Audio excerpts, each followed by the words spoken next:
G'day everybody, Josh here. How you doing? On the 25th of January, I'm going to be doing a info session for parents or anyone who's interested in about the national curriculum. I did a lot of work on the national curriculum and researched its history and other things like that, but the actual info session is going to be primarily pragmatic. It's going to be practical. A little bit of theory, mostly practical. What is it? What can you expect? What's its effects? What's its intended effects? And some of the theory behind where that comes from. So what I've got here is a bit of a primer, some work that I did in the lead up, and rather than sort of let it go to waste, I thought I'd put it up in a video. So the session is called Australian Education, Keep Out of Reach of Children. I'm just going to read the essay to you. Fire has been the most revolutionary force in the development of human society. Its discovery brought tools of light, energy for cooking and heat, protection, and also the possibility of destruction. Metaphorically, fire can be a symbol of hope and a symbol of danger. It can preserve life and it can take it. Fire is both something good when used by a mature-minded person and a weapon when in the hands of a malicious agent. We don't really use matches anymore, but nevertheless, all boxes of matches come with a warning: keep out of reach of children. It's not that matches are the problem necessarily, or that children are malicious, but it's because children don't possess the wisdom needed to fully control and understand the potential of both life and death contained within a single match. How irresponsible and neglectful would you consider a parent that, after teaching a child to strike a match, proceeds to encourage him or her to experiment with them and to work out on their own the fullness of what matches can do without a single word of warning? I've been reading about and researching the Australian national curriculum, trying to understand what it entails and how its implementation is being discussed. I've chosen this metaphor of children and matches deliberately. I believe the Australian national curriculum is dangerous, and education based on this curriculum in Australia should come with a warning: keep out of reach of children. So who's in charge? Let's start off by exploring who's in charge of education: the Commonwealth Government and the state government. The Constitution of Australia does not mention education in its list of powers bestowed to the Commonwealth Government. But that does not mean that they are unable to pass any restrictive guidelines on the states. It has been commonly accepted that the states have the responsibility to oversee education, but since the Commonwealth Government are not restrained at all in what matters they're able to issue funding to the states for, it is apparent that the Commonwealth Government can issue funding for education. The Commonwealth can also attach conditions of use to that funding and in this way influence education policies in the states. Now, everything I've just said is relevant regarding the Constitution in the event that there is a dispute between the states and the Commonwealth. But in the case of the national curriculum, it seems the Commonwealth and the states have agreed. The Commonwealth paid for and appointed a number of bodies to develop and oversee the construction of the curriculum, and the states were happy they could pocket the savings and let someone else do the work. A number of names have been associated with the current national curriculum, but none more personally involved than the Honourable Julia Gillard, who has recently been appointed chair of the Royal Commission into South Australian Early Childhood Learning, specifically seeking to bring forward the school start age by 1 year. Why do they want 3-year-old kinder so badly to spend millions of dollars on a Royal Commission? Here's a quote. Former Prime Minister Julia Gillard will lead a Royal Commission into early education in South Australia, investigating how the states will bring forward the preschool start age by 1 year. At the March state election, South Australia's Labor Party promised to give 3-year-olds access to kindergarten from 2026 and announced a Royal Commission to look into how to do it and how much it would cost. Ms. Gillard spent 3 years as the Federal Education Minister, and since leaving politics was appointed chair of the Global Partnership for Education. I look forward to leading this Royal Commission in a very inclusive style, as I want to hear what is the best way forward to implement universal access to preschool for 3 and 4-year-olds, she said. Still a quote. Key points. Julia Gillard wants her Royal Commission to be inclusive. Recommendations will be delivered by August 2023. The cost of the Royal Commission will be $2.45 million. End quote. Julia Gillard has also been on the payroll of the Brookings Institute and been a frontrunner for a concept called universal education. The push that all children everywhere are educated presumably in models of school like the one she is so ardent in seeing come into reality.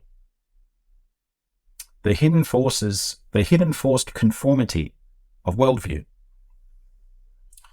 The state most heavily involved in the national curriculum, especially the early years learning framework and development framework, has been Victoria. Joan Kearney implemented in 1988 the Victorian Certificate of Education, and 20 years later the Melbourne Declaration on Education Goals for Young Australians was published in December 2008. With Julia Gillard as the Deputy Prime Minister then, also Minister for Education, Minister for Employment and Workplace Relations, and Minister for Social Inclusion, she was included with the other education ministers in the development of the document. It was the foundation for the national curriculum. Here are the conspirators. The consultants. Dr. Andrew Barr from the ACT, the Honourable Verity Firth, MP from New South Wales, the Honourable Marion Scrimgeour, I think that's how you pronounce it, sorry if I've mispronounced it, from Northern Territory, Rod Welford from Queensland, the Honourable Dr. Jane Lomax Smith from South Australia, the Honourable David Bartlett from Tasmania, the Honourable Bronwyn Pike from Victoria, and the Honourable Dr. Elizabeth Constable, an independent from WA. Now, if you're looking at what I'm looking at, and you're not, you'll see that every single name on that list is from Labor, except Dr. Elizabeth Constable, who is an independent previously of the Liberal Party at the time, but she would be the only Conservative. The goals of the Melbourne Declaration were: Goal 1, Australian schooling promotes equity and excellence. Goal 2, all young Australians become successful learners, confident and creative individuals, active and informed citizens. It also says, and this is a quote, the curriculum will include a strong focus on literacy and numeracy skills. It will also enable the students to build social and emotional intelligence and nurture students' well-being through health and physical education in particular. The curriculum will enable students to develop knowledge in the disciplines of English, mathematics, science, language, humanities, and the arts, to understand the spiritual, moral, and aesthetic dimensions of life, and open up new ways of thinking. Another quote, Australian governments must support all young Australians to achieve not only equality of opportunity, but also more equitable outcomes, end quote. How do Labor and Socialists define equity? What might they mean by informed citizens? Or what is their view of the spiritual, moral dimension of life? Thinking in terms of worldview helps to cut through the obscuring language, because we know it can't mean the Judeo-Christian Western traditional meaning. Despite this, in subsequent years, namely 2011-2012, Queensland, South Australia, New South Wales, Tasmania signed over, at least in theory, their education and training sectors to the Commonwealth Government willingly, as far as I can tell, before there was any reviews. In 2012, Christopher Pyne of the Liberals appeared on the Q&A program making claims of ideological bias about the curriculum. An article in The Conversation, written by Louise Zamati, a curriculum writer for ACARA, which is the Australian Curriculum Assessment and Reporting Authority, and is an executive member, Zamati is, of the New South Wales History Teachers Association, said as a rebuttal to Chris Pyne, quote, The openly democratic, consultative approach to curriculum development described above ensured that partisan politics and politicians were excluded because the curriculum was largely the work of curriculum designers and practicing educators. No single political ideology was allowed to dominate the substantive knowledge base of the subject. Continued quote. Writers and advisors were more concerned with pedagogy rather than ideology. Differences of opinion centered on such issues as at what age children are cognitively capable of understanding chronological constructs of time, such as BC and AD. End quote.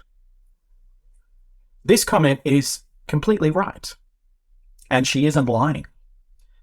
In that the focus is pedagogy, which I'll explain later. But the idea that no single political ideology was allowed to dominate the subject of history is a lie in the form of something called a fertile fallacy. This is a quote. A fertile fallacy is a statement or idea that on the surface may seem to be true because of a spurious accusation or because of inherent biases of the receiver. Even though the accusation or statement lacks veracity, it is received as truth from those that wish it to be true, and hence will have a life of its own until the fertile fallacy is dismantled. Plainly stated, a fertile fallacy can be understood as a lie that has legs and will accomplish a manipulative function for the architect of that fallacy. End quote. In other words, it means using language to obscure reality while pretending something is true in theory until people believe it as fact without investigating. It is a fallacy that is easier to sell if the architect is seen to have special expertise or insider knowledge. In 2014, despite his vocal objections to the history content, Liberal Education Minister Christopher Pyne, MP, announced, I quote, "The Commonwealth Government today confirms its commitment to implementing a world-class national curriculum with the appointment of Professor Ken Wiltshire, AO, and Dr. Kevin Donnelly to review the Australian curriculum." End quote. And, quote again, Under the students' first approach, the Australian Government will work with the states and territories by focusing in 2014 on 4 key areas that will make a difference: teacher quality, principal autonomy, engaging parents in education, strengthening the curriculum. End quote. The 2 people appointed to review the national curriculum with the goal of removing partisan bias were Professor Ken Wiltshire, AO, and Dr. Kevin Donnelly. Kevin Donnelly is, and this is a quote from his website, I think, an Australian educator, author, and commentator. He is Senior Fellow at the Australian Catholic University's P.M. Glenn Institute. In 2014, he co-authored a review of the Australia's national curriculum. That's what we're talking about. Donnelly has written numerous articles and books on contemporary developments in education, culture, and politics. He's a prominent critic of the Safe Schools program. End quote. A conservative, to be sure. Ken Wiltshire is from the University of Queensland Business School, but what the media forgot to mention was he was also the Australian representative on the executive board of UNESCO, the globalist education and cultural arm of the UN, from 1999 to 2005, which is like getting Hillary Clinton to review Bill Clinton's performance as President of the United States. There's a bit of a conflict of interest. If Ken worked for UNESCO and was appointed by them as to a high position, it only stands to reason his worldview and opinions align with UNESCO's own. That being the case, his review is going to be favourable the more the curriculum conforms to that worldview. This was their statement of recommendations. Quote, "The review offers," this isn't a quote of the review, this is a quote of an article reporting the review. "The review offers 30 recommendations in total, including more emphasis on our Judeo-Christian heritage, the role of Western civilization in contributing to our society, and the influence of our British system of government. More emphasis on morals, values, and spirituality. There should be a renewed focus on monitoring students' progress. A smaller, more parent-friendly curriculum should be developed. Examples of A to E standards of work should be created as markers of quality. The amount of content in the curriculum should be reduced, especially in primary years. Prep to Year 2 should focus on literacy and numeracy. More research should be undertaken into different methods of teaching with the result to inform future education's evaluations of the curriculum. A restructure of the Curriculum Authority, ACARA, should take place so it is at arm's length from educational ministers and the Education Department. The curriculum should be reviewed every 5 years, end quote. In the final product, these recommendations were not ignored, but they were implemented in a way that strictly adheres to the worldview commitments of the less than diverse group of people developing it. How would a Marxist, for example, interpret the recommendation to increase emphasis on morals, values, and spirituality? How would a technocrat aligned with the UN interpret the same thing? The review process is effectively, in my opinion, just theatre. The national curriculum from 2014 onwards was largely left to its own devices. No future reviews caused any stir. The main reason was that the conservatives and the critics were looking at facts and content when they should have been looking at the application of the theories and the worldview or methods of pedagogy, meaning more than just teaching, more like the Christian idea of discipleship. It's clear, at least to me, that the underlying worldview assumptions that produced the curriculum were largely homogeneous, that is, of one source or type. Only 2 people that I can find involved in any way in the curriculum were conservative, and they were only involved in an indirect way.